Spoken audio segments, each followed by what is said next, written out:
안녕하세요, 여러분. 오늘은 이제 9주차 1교시를 시작을 하겠습니다.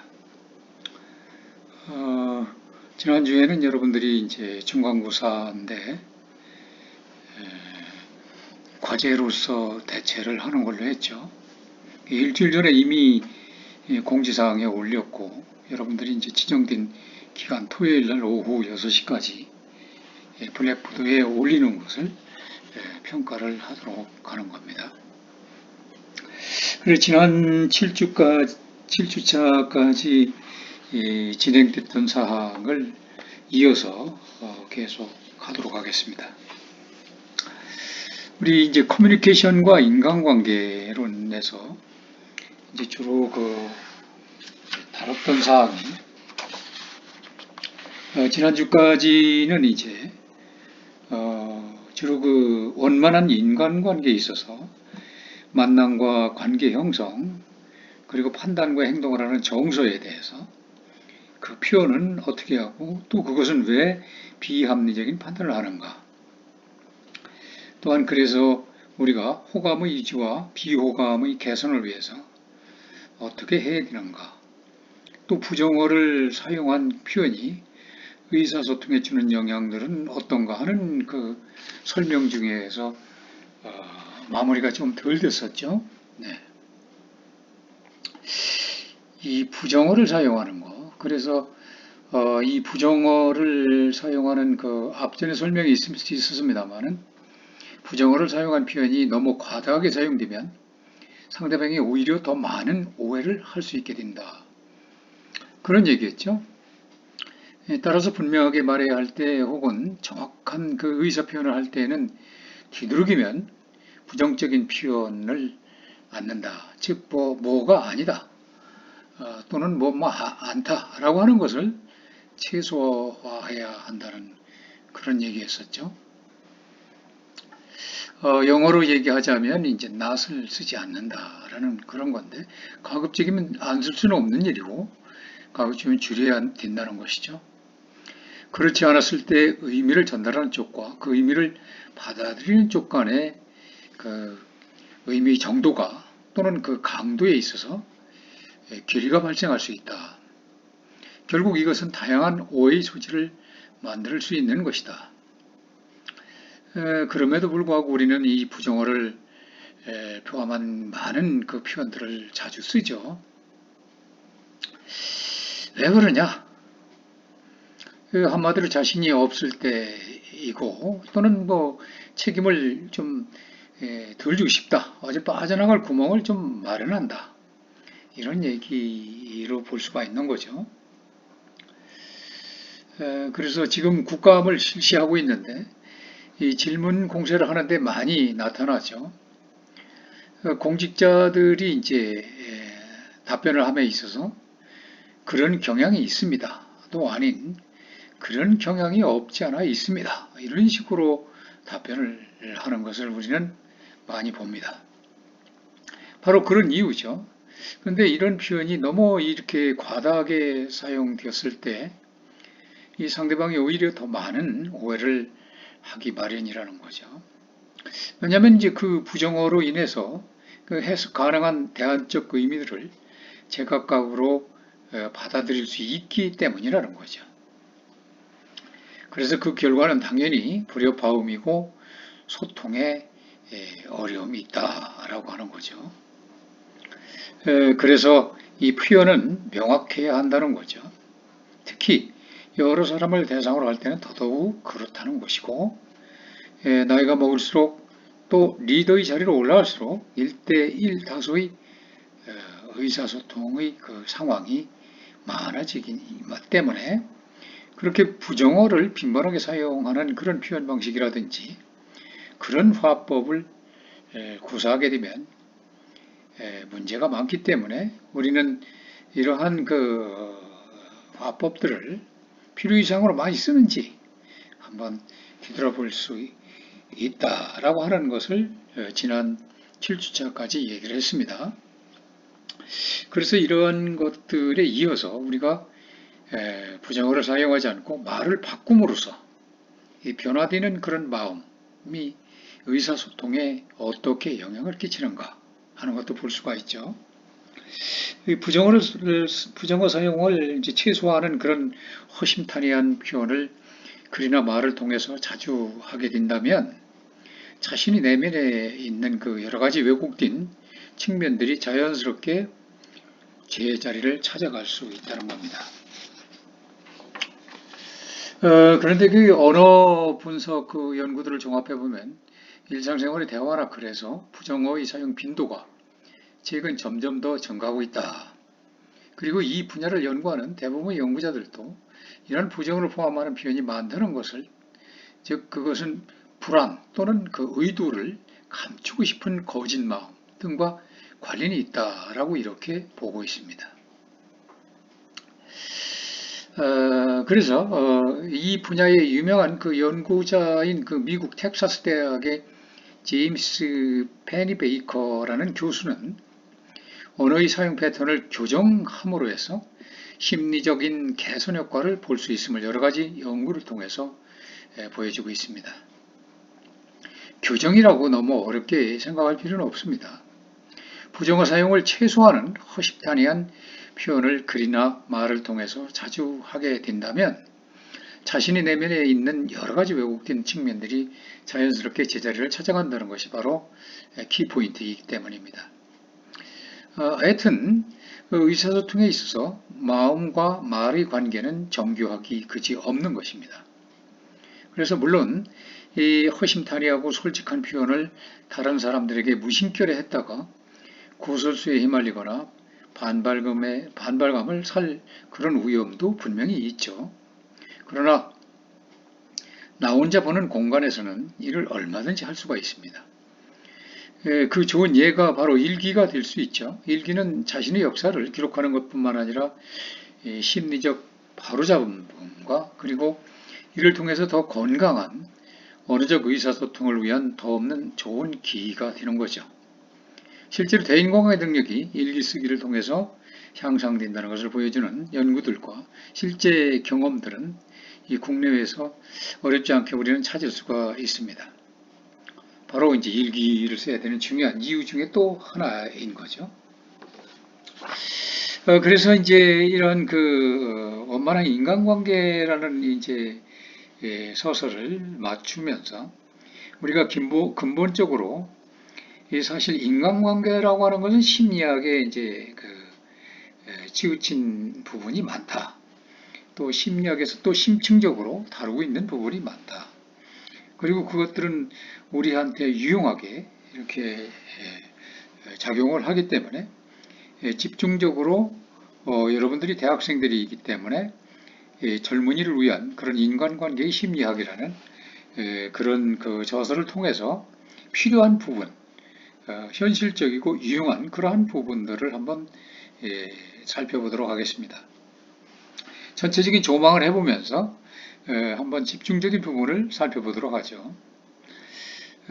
학지사에서 곤성만저로 되어 있습니다.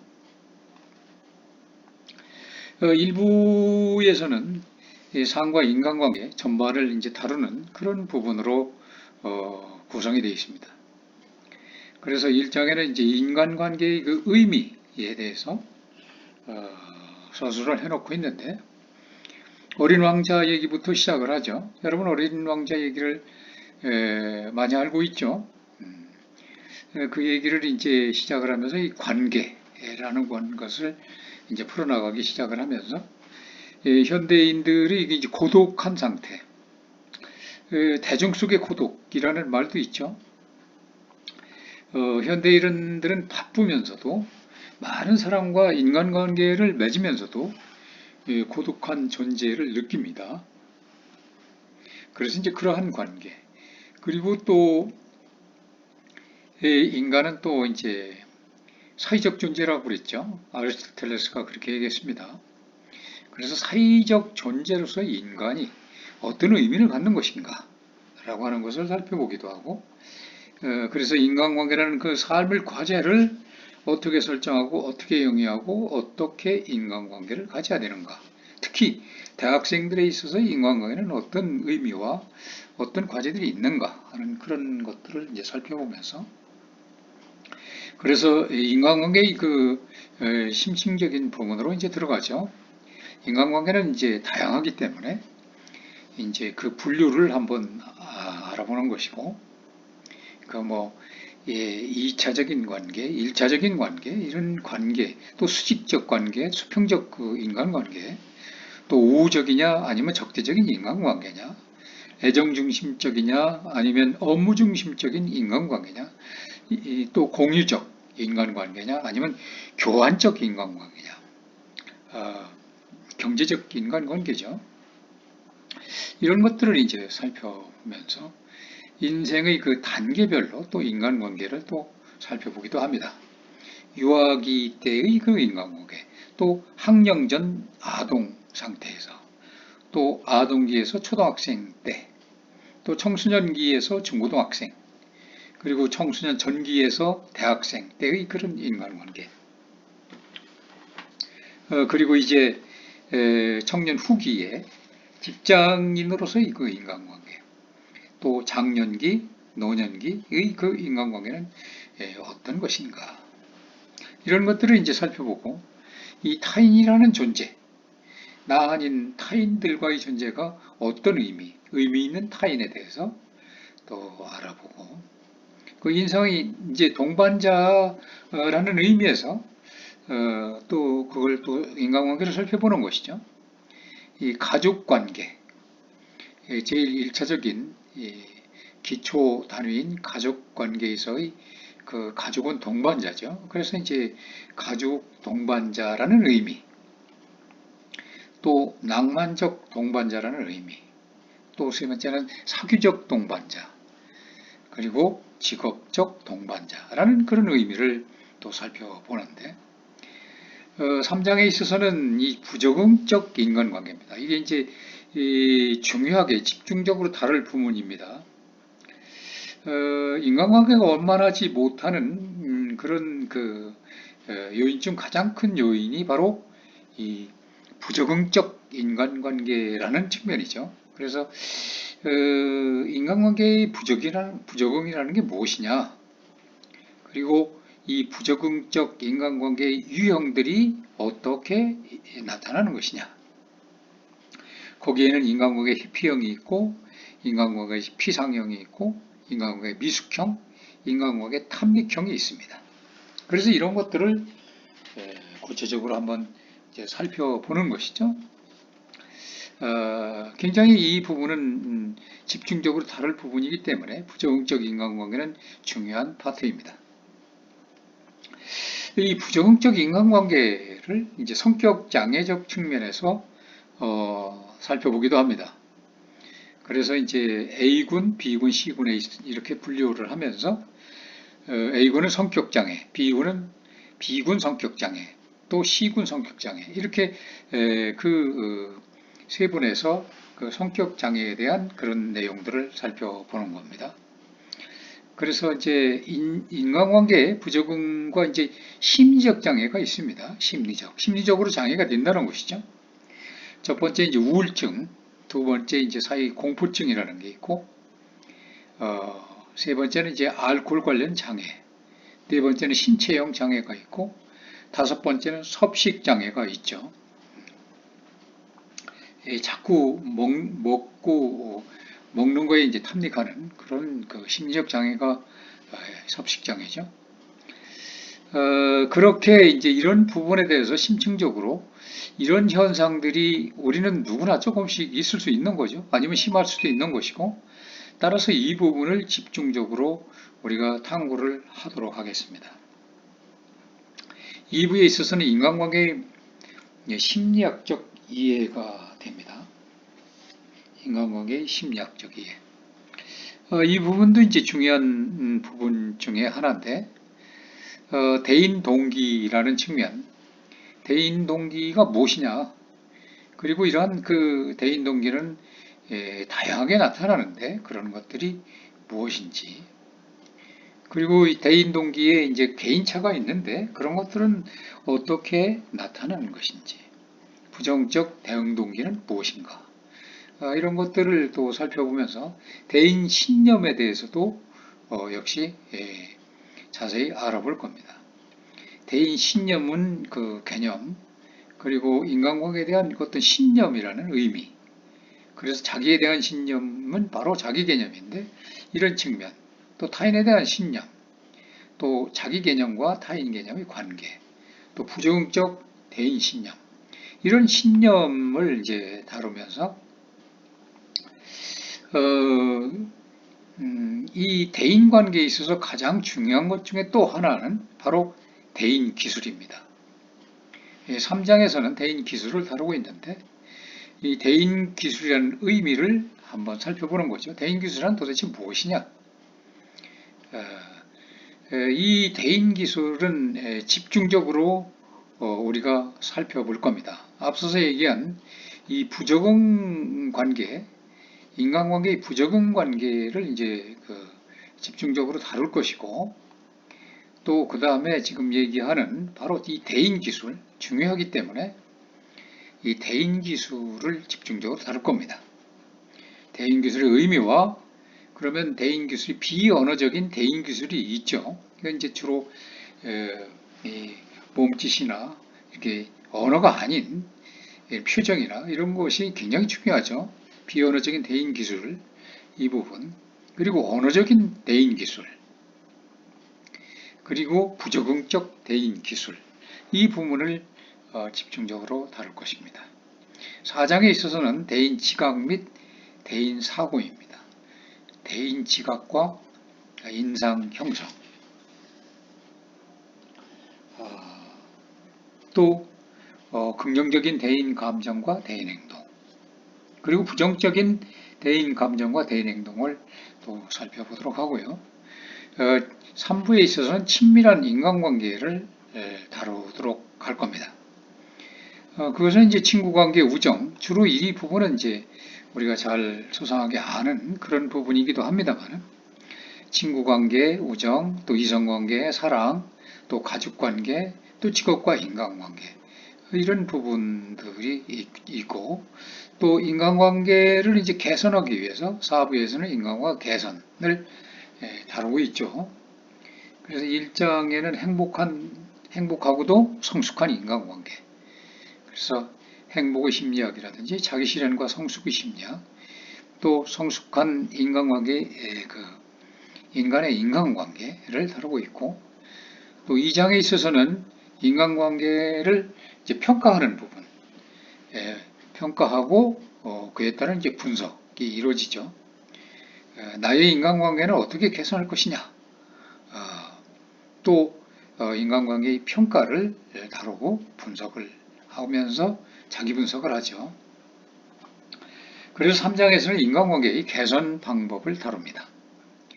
그래서 첫 번째는 이제 대화 기회를 포착하기, 또 두 번째는 자기를 공개를 하기, 세 번째는 경청하기와 반항하기, 또 네 번째는 효과적인 의사소통을 하는 것, 다섯 번째는 자기 표현을 하는 것, 그리고 여섯 번째는 실리를 어떻게 형성할 것이냐, 실리 형성하기, 일곱 번째는 대인 갈등을 해결하기, 여덟 번째는 부정감정을 조절하기, 인지적 재구성법을 사용하는 거죠. 그리고 아홉 번째는 대인 환경 개선하기, 열 번째는 전문가의 도움받기, 이런 순서로 해서 진행이 될 것입니다. 그래서 이런 순서로 진행이 되는데, 여러분들이 이제 우선 다 다룰 수는 없고 여기서 중요한 부분을 강조해서 다룬다고 얘기했듯이 바로 이제 이 서두 부분 쪽과 쪽의 약관과, 그리고 이제 아까 얘기한 대로 이 부적응적 인간관계 이 부분에서 집중적으로 수업을 해나갈 예정입니다. 또 이뿐만 아니라 대인 기술이 중요하다 그렇게 했죠. 대인 기술. 이 대인 기술에 대해서 더 이제 그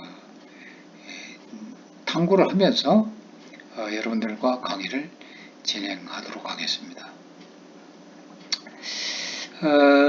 그래서 여러분들이 이제 사실상 요 이제 강의를 진행하는 부분에 있어서는 지금 집중적인 강의 진행 이 부분에 대해서 설명을 했고, 여러분들이 이 인간관계 심리학이라고 하는 이런 그 책에 대해서 꼭 책을 사라는 얘기는 아닙니다만은, 이 여러분들에게 유용한 그런 많은 부분들이 심리학적 관점에서 우리가 앞서서 이제 정서라는 것도 공부를 많이 했죠.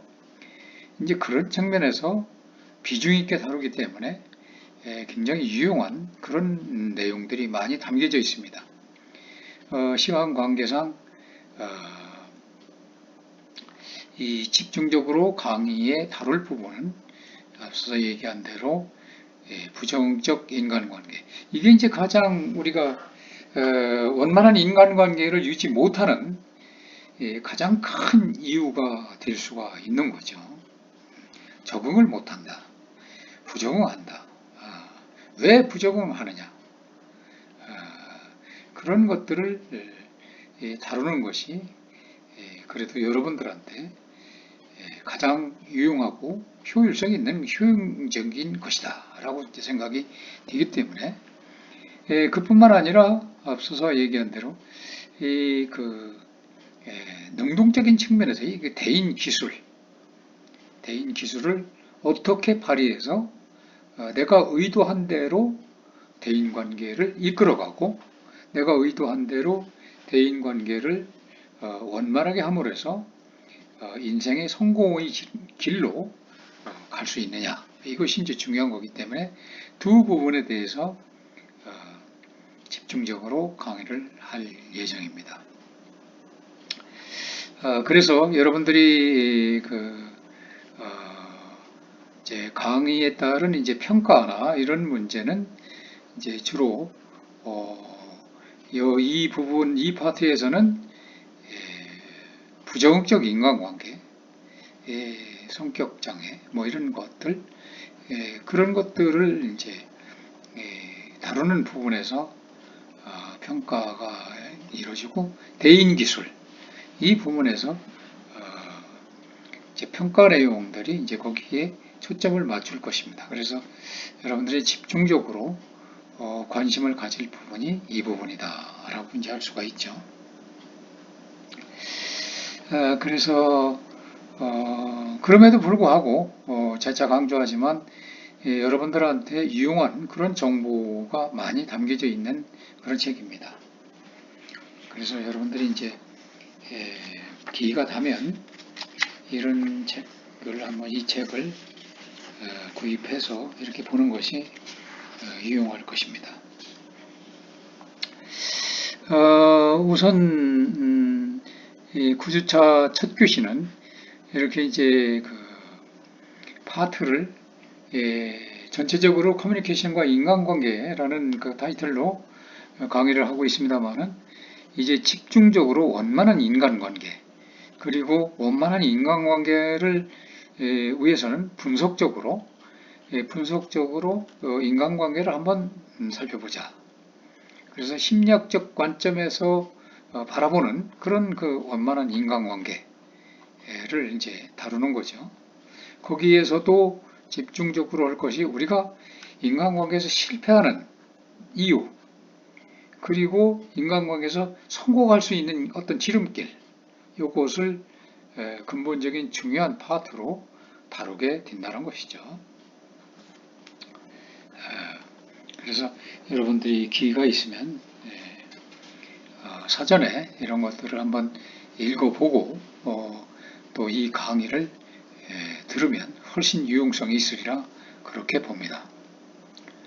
그래서 오늘은 전반적인 이 강의 이제 개요에 대해서 얘기를 했습니다. 이제 심리학적인 측면에서 원만한 인간관계를 만들기 위해서 어떻게 해야 될 것이냐 하는 얘기가 되는 것이죠. 1교시는 뭐 9주차 1교시는 이런 그 전반적인 이 심리학적인 측면에서의 그 원만한 인간관계, 이 원만한 인간관계, 성공하는 인간관계, 그게 가장 중요하기 때문에 이 부분을 비중 있게 다루게 된다는 거죠. 이런 그 전반적인 개괄적인 얘기로 1교시는 마치도록 하고 2교시부터는 이제 본격적으로 중요한 부분을 이제 강의로 진행을 하도록 하겠습니다. 여러분 수고했습니다.